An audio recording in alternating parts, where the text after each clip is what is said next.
Big TV భక్తి సమాచారం WhatsApp ఛానల్లో జాయిన్ అవ్వండి. అన్ని విశేషాలు ఎప్పటికప్పుడు తెలుసుకోండి. గురుగారు, కార్తీక మాసంలో బిల్వపత్రితో అభిషేకం కూడా చేసిన చాలు అంటూ ఉంటారు. బిల్వపత్రి మహాశివుడికి ఎంతో ప్రీతికరమైంది అంటూ ఉంటారు. అసలు బిల్వపత్రికి మహాశివుడికి ఉన్న సంబంధం ఏంటండి? బిల్వపత్రికి మహాశివునికి ఉన్న సంబంధం, ఇది క్వశ్చన్ అయితే బాగుంది. కాకపోతే బిల్వపత్రి అనేది బ్రహ్మ విష్ణు మహేశ్వరు మూడు అవతారాలతో ముగ్గురుతో పోల్చినటువంటిది బిల్వపత్రి. ఇది కొన్ని రాసుల వారు అయితే చేయకపోవడం మంచిది. అంటే అభిషేకం చేసుకోవచ్చు, కానీ కొన్ని రాసుల వారు బిల్వపత్రిని తాకకూడదు, దూరం నుంచి దండం పెట్టుకోవాలి. అలాంటి రాసులు ఏమైనా ఉన్నాయంటే కనుక 1 మేషరాశి, 2 వృషభ రాశి, 3 కన్యారాశి, 4 మకర రాశి. ఈ రాసుల వారైతే బిల్వపత్రిని తాకకూడదు. ఓకేనా? ఈ రాసుల వారికి బిల్వపత్రికి పడదు. వీరికి ఆపోజిట్ సైన్ బిల్వపత్రి. కాబట్టి ఈ 4 రాసుల వారు బిల్వపత్రిని దూరం నుంచి చూసి దండం పెట్టుకోవాలంతే. స్వామివారు ఇచ్చినా కూడా, అక్కడ ఉండేటువంటి ఆచార్యవారు చూపించినా కూడా దూరం నుంచి దండం పెట్టుకోవాలి, కానీ వాటిని ఆకుల్ని తాకకూడదు, కొయ్యకూడదు ఈ రాసుల వారు. అది చాలా నిష్ఠతో కూడినటువంటి పాపం, నిష్ఠతో కూడినటువంటి పాపం. కాబట్టి ఈ రాసుల వారికి ఈ సందర్భంగా మీరు అడిగిన క్వశ్చన్కి ఆన్సర్ అయితే ఇది. రెండోది, బిల్వపత్రితో అభిషేకం ఏంటంటే కనుక ఒకేసారి బ్రహ్మ విష్ణు మహేశ్వరునికి అభిషేకం చేసినటువంటి పుణ్యం. ఇది ఎక్కడ దొరకదు కదా.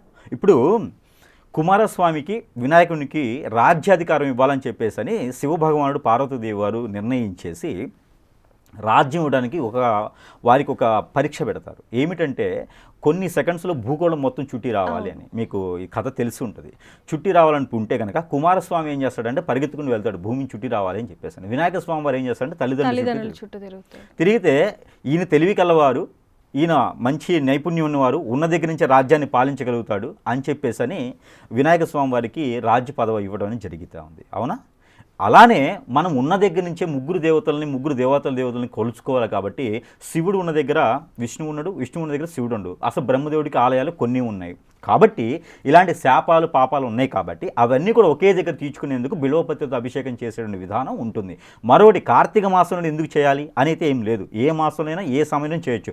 కానీ కార్తీక మాసం ఏంటంటే చిగురు తొడిగి కొత్తగా వచ్చేటువంటి ఆకుల వలన మనసు కూడా చాలా బాగుంటుంది, పవిత్రతగా ఉంటుంది. కాబట్టి కొత్తగా పండినటువంటి పంటలు వస్తాయి. కాబట్టి ఆ కార్తీక మాసం చేయడం వలన ముగ్గురికి అభిషేకం చేసినటువంటి పుణ్యఫలం అయితే ఉంటుంది. కాబట్టి ఒక్క పొద్దులు పాస్టింగ్ ఉన్నవారు కావచ్చు, అలానే స్నానం ఆచరించి పవిత్రంగా చేసేవారు కావచ్చు, బిల్వపత్రిని అలా 3 రేకులు ఉన్నటువంటి బిల్వపత్రితో అభిషేకం చేయడం ద్వారా ఆ ఒక బ్రహ్మ విష్ణు మహేశ్వరునిది కొలిచినటువంటి పుణ్యం వస్తుంది. కాబట్టి ఒకే దగ్గర ఉంటుంది. కాబట్టి శివుని భగవానికి అభిషేకం చేసే విధానం ఉంటుంది.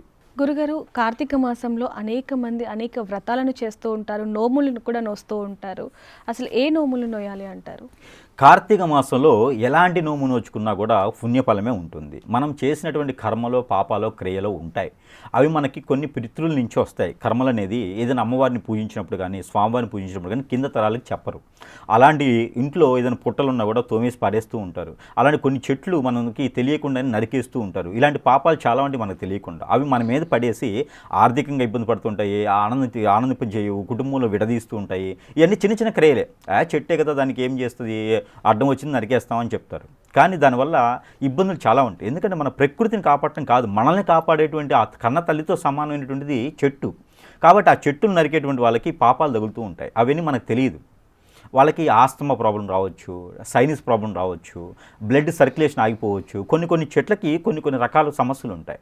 అది అందరికీ తెలియకుండా నరికేస్తూనో నరకమని చెప్పడం జరుగుతుంటుంది. ఎందుకంటే ఇంట్లో పారిజాతం చెట్టు ఉంటుంది అనుకోండి, పప్పాయి చెట్టు ఉంటుంది, మునగ చెట్టు ఉంటుంది. ఇవి ఏ ముందు లేని అడ్డం అని చెప్పి తీసేస్తారు. ఆ చెట్లకు కూడా ఇబ్బంది ఉంటుంది. పారిజాతం చెట్టు నరికేస్తే కాలసర్ప దోషం వస్తుంది, పప్పాయి చెట్టు నరికేస్తే కుజు దోషం వస్తుంది, అలానే మునగ చెట్టు నరికేస్తే మనకి రాహు దోషం వస్తుంది.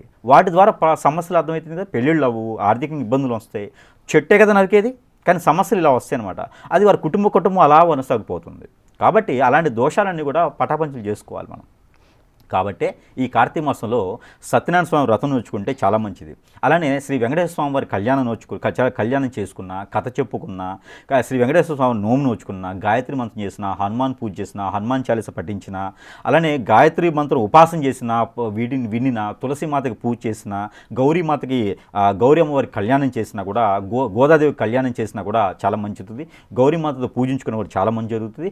అలానే శ్రీ సత్యనారాయణ స్వామి వారి వ్రతం నోచుకున్నారు, శ్రీ వెంకటేశ్వర స్వామి వారి కళ్యాణం, దాంతోపాటు శ్రీ లక్ష్మీనరసింహస్వామి వారి కళ్యాణం చేసుకున్నా కూడా చాలా బాగుంటుంది. అలానే గురువు ఆలయాలు ఉంటే సాయిబాబా గారు కావచ్చు, దత్తాత్రేయ స్వామి కావచ్చు, రాఘవేంద్ర స్వామి కావచ్చు, ఇలాగా ఆ గురువు సంబంధించిన ఆలయాలు ఉంటే కూడా అక్కడ కూడా పూజించుకునే విధానం పూజించుకోవడం ద్వారా ఈ కార్తీక మాసంలో చేసేటువంటి యజ్ఞ యాగ హోమ ఏదైనా సరే అవన్నీ కూడా ఊరకనే పోవు, అవన్నీ కూడా పుణ్య కార్యాలుగా పుణ్య ఫలం వస్తుంది. కాబట్టి చేసేటువంటి ఆచారం ఏ పూజ చేసుకున్నా కూడా చాలా బాగుంటుంది. కాకపోతే కార్తీక మాసంలో ప్రత్యేకించి ఏ పూజ చేయలేకపోయినా, చేసేటువంటి స్తోమత లేకపోయినా అప్పు తెచ్చి చేయకుండా ఉంటే చాలు. మరొకటి ఏంటంటే కార్తీక మాసంలో ఒక్కరోజు పాజిటివ్ ఉన్నా చాలు, ఆ ఒక పుణ్యఫలం అనేది ఉంటుంది.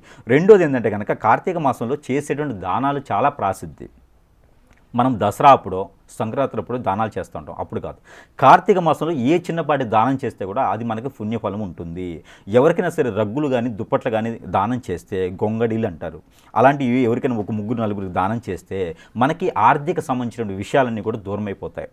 ఆ ఫైనాన్షియల్గా ప్రాబ్లమ్స్ అన్నీ దూరమైపోతాయి. ఎవరైనా మోసం చేస్తున్నా కూడా వారు మళ్ళీ మన వద్దకు వచ్చి క్షమాపణ అడుగుతారు. ఇవన్నీ ఉంటాయి. భార్యాభర్తల మధ్య ఎడబాటు ఉందనుకోండి, ఎవరికైనా తీపి పదార్థాలు, స్వీట్స్ కానివ్వండి, లేకపోతే ఏదైనా పాల తాలికి ఇలాంటి ఏదైనా షుగర్ కానీ, బెల్లం కానీ, తేనె కానీ ఇలాంటి దానం చేస్తే భార్యాభర్తల మధ్యన ఎడబాటు దూరం దగ్గరవుతుంది. కోర్టు వరకు విషయాలు కూడా దగ్గర అవుతూ ఉంటాయి. ఇలా చేసేటువంటి దానాలు చాలా ఉంటాయి. ఒక 3కి భోజనం పెట్టిస్తే కూడా మనకి అన్ని రకాల ఇబ్బందులు తొలగిపోతూ ఉంటాయి. ఇలా చేసే దానాలు చాలా ముఖ్యమైనవి. గురుగారు, కార్తీక మాసంలో ఏ రాశుల వారు ఏ విధంగా మహాశివుని పూజించాలి అంటారు? అన్ని రాసుల వారికి అయితే కనుక వారి యొక్క ఓపిక కొంది చేసుకోవచ్చు. ముఖ్యంగా అయితే మాత్రము మనం ఇందాక అనుకున్నటువంటి 4 రాసుల వారు అయితే కనుక బిల్వపత్రిని తాకకుండా దూరంగా నుండి దండం పెట్టుకుంటే మంచిది. రెండోది, కార్తీక మాసంలో ముఖ్యంగా ప్రతి ఒక్కరు కూడా పూజ చేసుకునే విధానం కన్నా కూడా ఎవరు తోచినటువంటి వారు ఒక చెట్టునైతే, ఒక వృక్షాన్ని అయితే కనుక ఎక్కడైనా నాటినట్టయితే వారికి సర్వవేళలా సకల దేవతలు ఒక దీవెనలు అనేది, వారి యొక్క కృపా కటాక్షాలు అనేది ప్రతి ఒక్కరి మీద ఉంటాయి. ఇది చేసుకునే విధానంలో చేసుకోవాలి. చెట్లు నాటే విధానాలు నాటుకుంటే కనుక ఎక్కడైనా మళ్ళీ నరికేటువంటి విధానం కాకుండా రోడ్డుకి విరువైపున, మనకి అశోకుడు చెప్పాడు రోడ్డుకి విరువైపున చెట్లు నాటండి అని, అదేవిధంగా నాటాలి. ఎక్కడైనా పొలాల్లో కానీ పొలాల గట్లు ఉంటాయి, లేదా ఇంటి పెరటి ఉంటుంది, అక్కడ ఉండేటువంటి వాతావరణం ప్రకారంగా చెట్లు నాటినట్టయితే వారు ఏ పూజకి చేయకపోయినా, ఎంత స్తోమత లేకపోయినా 30-40 రూపాయలు అంట్లు వస్తాయి. ఈ రోజున అంట్లు అంటే తోమి అంట్లు కాదు, చెట్లు అంట్లు ఉంటాయి కదా మనకి కుండీల్లో ఉంటాయి, అవి తీసుకొచ్చేసి మనం నాటినట్టయితే, నాటిన విధానంగా అయితే కనుక ఖచ్చితంగా వారికి రానున్నటువంటి తరాలన్నీ బాగుంటాయి. ఈ తరంలో వారు చేసినటువంటి పాపాలు, క్రియలు, కర్మలు, వారి పెద్దలు చేసినటువంటి పుణ్య పాపాలు కూడా వీరికి సకాలంగా ఉంటాయి అన్నమాట. అలాంటి చేసుకుంటే ఏ రాశి వారైనా ఎలాంటి ఇదైనా చేసుకోవచ్చు. కాకపోతే నాన్ వెజ్ భుజించకుండా దేవాతి దేవుడికి ఇష్టదైవానికి కొలుచుకుంటూ ఉంటే, ఆరాధ్యదేవాన్ని కొలుచుకుంటూ ఉంటే కనుక కొంగు భాగం అయితే ఖచ్చితంగా అవుతుందని చెప్పొచ్చు. గురుగారు, కార్తీక మాసంకి సంబంధించి అనేక విషయాలు మాతో పంచుకున్నారు. ధన్యవాదాలండి. For more videos like this, subscribe Big TV channel.